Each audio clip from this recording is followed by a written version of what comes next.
Tesla's shareholder meeting has just finished in the last hour. There were some big news and small news, and I will make separate videos about the bigger news. But right now, I just want to kind of give you a quick recap of what happened. Overall, it was good. It was good. Good for Tesla, good for everybody. I definitely enjoyed. Elon seemed pretty relaxed. There was no controversy. So yeah, let me tell you all about it coming up next. Taking over the world, electrifying the world, E4 Electric! Welcome to E4 Electric, your number one source of unbiased electric car news. If this is your first time here, go ahead and click on that subscribe button down there so you don't miss anything moving forward. And of course, I want to thank all of my Patreons for supporting my channel and keeping it independent. Okay, so there are quite a few different notes that I have here, and again, I just kind of finished taking all the notes and just kind of wanted to kind of throw all of this at you. So it was a little weird to see a chairman of Tesla, chairman of the board of Tesla, get up and not being Elon Musk. So as you know, they have a new chairman, independent chairman. She made some interesting remarks and. I should probably turn my phone off before going on the air, right? She made some interesting remarks, and then they kind of went into this whole voting thing. But then Elon Musk got on stage, and that got definitely interesting. He started out by almost immediately calling Audi e-tron basically crap. In French, and I was kind of a little bit surprised by that, so I'm going to make a video about that because it's a little weird because he just praised e-tron just a couple of weeks ago. His mission statement is usually to promote all electric car, like green energy and stuff like that, so that was a little weird. So not much love for the e-tron.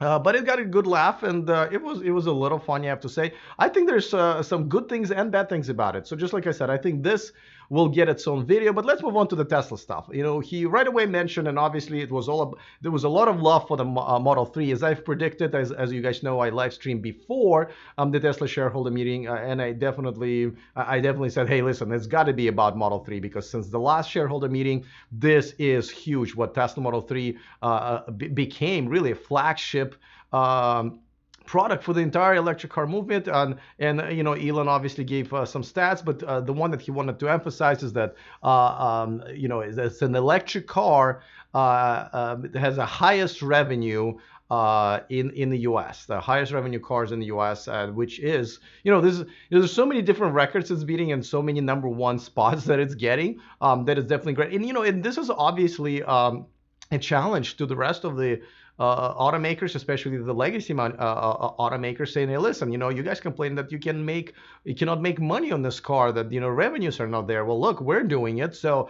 I thought that was great. And you know, I thought he did it without like bragging, but kind of a humble brag, if you will. So I like that. But again, it was a lot of Model 3 love, as it should get. And then he went into something very interesting because, you know, don't forget, the adoption of electric cars in Tesla is, you know, should come at the expense of the gas cars. And he actually went into this kind of a spiel about why electric cars are better than gas cars and how gas cars are probably not going to improve that much, but electric cars will. He even said that, you know, driving a gas car right now is like riding a horse and talking on a flip phone. Now there's you know, you can challenge that. Obviously, you can refuel gas cars much faster.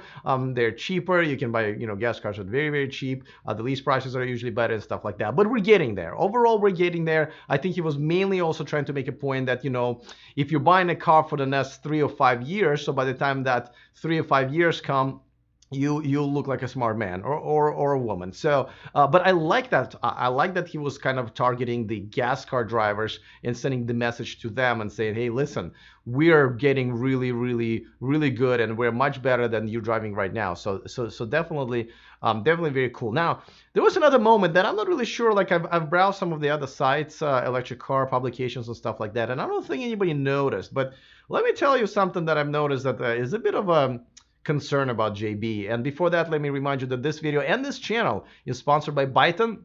Check out an all-electric SUV from Byton coming to the US and Europe at the end of next year, starting at only $45,000 before the incentives.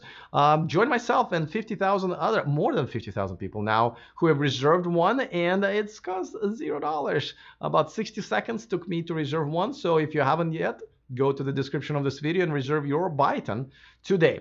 All right, so you know, by the way, this is not the footage from as you can see, he looks much younger. But just figured I'll since I'm talking about him.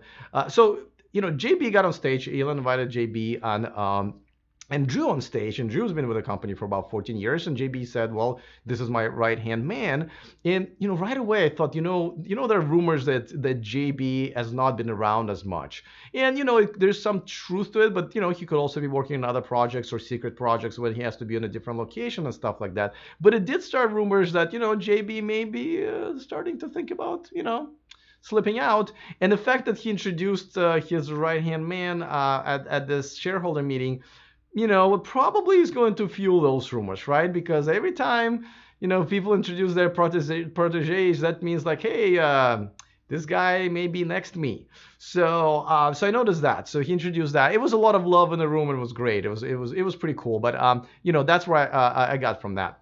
Now, another thing that I talked in my show, in my live stream about, what expectations I had is for Elon to address the fact that energy products are just not doing very well. And Elon did address that. And he said basically the solar roof is being installed in a bunch of states. They're in a third version now. But he didn't really go that much further about how much revenues they're projecting or, about power walls and everything. So it kind of left me wonder if they're still not going to get there, if this is still not a priority. Maybe there are some other issues, but I really was hoping he was going to kind of, give some love to Solar City and give us some confidence that they're actually finally starting to ramp up the production, as there were reports that, the Buffalo Gigafactory is selling the solar cells more to Tesla competitors than to Tesla itself. And so this is not helping. I'm going to have to give it another thought, but to me, it just did not feel really good. So he also talked about the truck, not much about the pickup truck. I mean, he keeps saying how unusual it's going to look and how a lot of people who are looking for a traditional pickup truck may not like it. Again, I don't know if that's the right strategy to take, because a lot of people who are buying trucks, they're going to be buying electric cars. They still want it to look like their trucks. Don't forget, most of the people are going to be buying electric cars, not necessarily because they're electric, just because they are happen to be electric. So if a pickup truck doesn't look like a pickup truck, it's going to be tough to sell. And I'm not really sure quite why. They have a great designer in Hans, right? And Franz. And I'm pretty sure if he would design a classic pickup truck, it's still going to look better than most. So I'm not really sure why they're going all the way, here. So that's still a concern. I don't know. It's almost like he's downplaying something that may not go well. So I really hope they reverse that. But he did talk a little bit about that. He also talked about something that has been an issue not just for Tesla, but for other manufacturers, which is the batteries, right? There's a battery shortage, and it looks like they literally, I think he said that it might be going into the muds at the mines.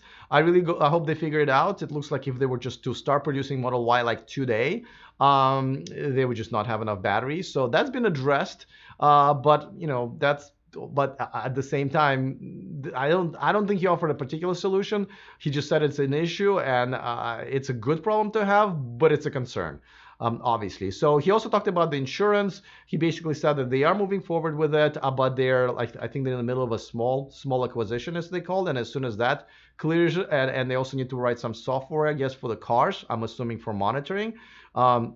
Then they're gonna move forward with it. No timelines, nothing in particular. I already believe that if they want to help us with insurance rates, they should make the parts available for the cars that are being fixed, because that's why their insurance rates are so high, because the insurance companies have to pay for all the storage fees while the car is sitting in the shop for weeks sometimes, and sometimes months, and obviously the rental cars that Tesla owners have to pay, and sometimes for gas. Like I got paid for a gas car back like maybe 4 or 5 years ago when I got it from the insurance company. So they also talked about the Model Y. There's not much news there. It's just basically they're going full force with it. But he obviously mentioned it. He still believes that it's going to be the best-selling Tesla out there.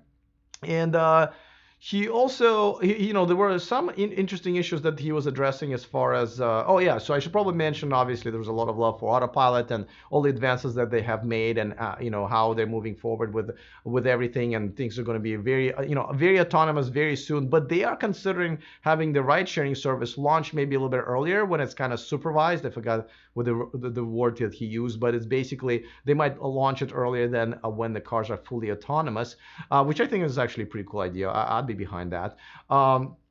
He also addressed the fact that there's some, a lot of negative press, and he kind of felt like he was dumbfounded almost why there's so much negative press out there. I mean, I have my own answers, you probably know, but I don't want to kind of reminisce about that right now. And they're also talking about the advertising, and I addressed that recently as well. That the Tesla fan base are just not as excited as they used to be because of a lot of issues and customer service issues and stuff like that. So maybe marketing the cars in a traditional way would be better. But Elon said no, we don't really need to market right now. We're selling out all of the cars we're making. Kind of a tough kind of tough statement to swallow, because their sales in the beginning of this year really crashed. I think that the biggest fall in sales for Tesla like in its history.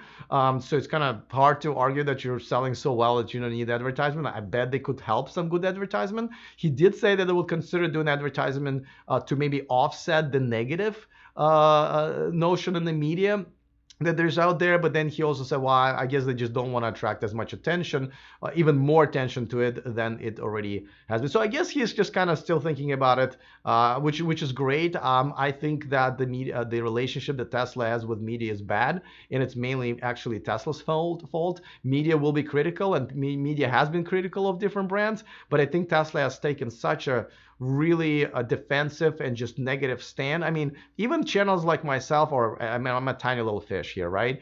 I have a horrible relationship with Tesla. There's no other brand that I have a worse relationship than the Tesla with their press and communication person, and that's a shame, right? Because if anything, you can definitely add to another side of the stories that I do about Tesla. And I've noticed the same for many other electric car publications, that Tesla just does not get along with them very well, and they a lot of times just feel bullied and don't really want to go for the extra quote or whatever to Tesla to get their side of the story. So that's a shame. I think Tesla can do better with how they communicate to media. Small media, friendly media. I still consider myself much friendly media than Bloomberg, let's say. And obviously the bigger publications as well. Calling them names and trolling them on social media is probably not what you want to do if you don't want as much of negative publicity as there is out there right now. So this is pretty much in a nutshell. And again, I will be making some other videos that we're going to concentrate on specific parts of this. But overall, this was good. There's no drama, nothing big, no big promises. Everything that the Tesla achieved was kind of outlined in a very good way. So I mean, this was good. Don't forget to subscribe to our VIP list, of course, because we do bonus stories every Saturday, and of course we have a deal of the month that's going on right now. We'll send you a discount code to save some money on some cool electric car related products. So let me know in the comment section, what do you guys think? What are your own impressions of this shareholder meeting? Other than that, see you next time, and remember to stay charged.